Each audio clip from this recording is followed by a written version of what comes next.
Now, the people of the Middle East, and especially your country, Egypt, are increasingly watching their governments, their organizations, and their electoral officials more closely.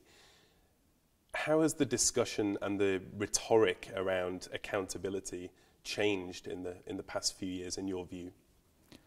I think it has changed dramatically, because today ordinary people are not interested anymore in slogans.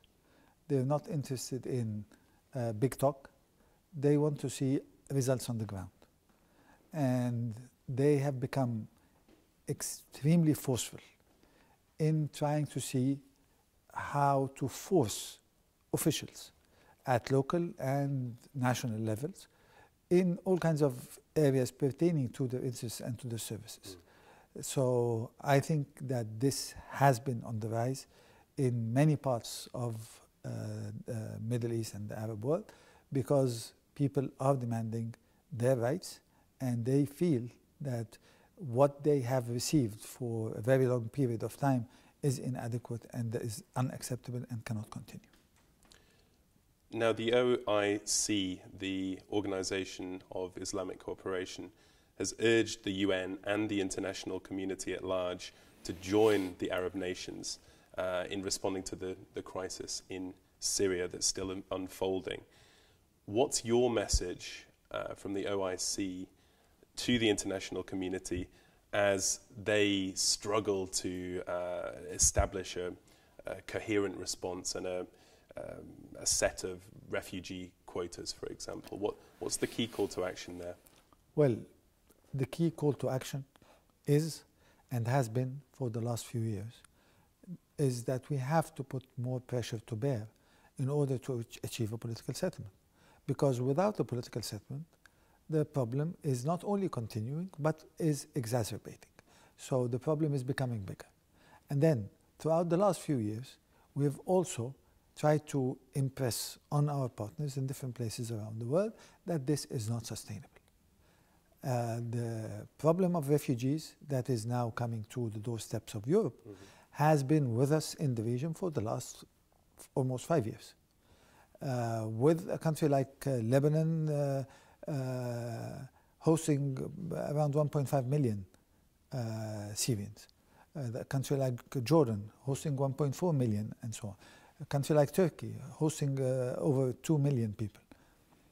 And the humanitarian assistance that was provided was inadequate.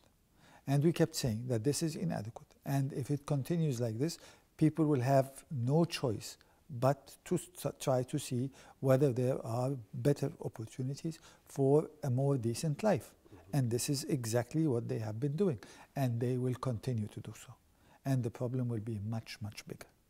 So we were supposed to have had got our act together a few years back in relation to the political settlement, which did not happen. And unfortunately, the Security Council failed miserably. This failure of the political effort was thrown on the shoulders of the humanitarian system.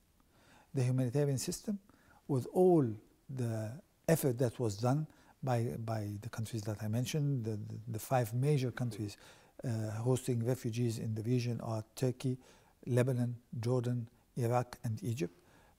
They have 4 million refugees, and the burden has become much bigger than what their societies and their economies can hold. And if we don't step up these efforts to help these countries, then this wave of additional refugees will continue to become more and more difficult. So at one point in time, a few years back, it was developed countries that were asking for equitable burden sharing. Now it's the other way around. Now there are many developing countries who are asking for equitable burden sharing, because they feel that they can break down as a result of this burden, and we don't want this to happen, because if it happens, then the problem will be much more difficult to resolve.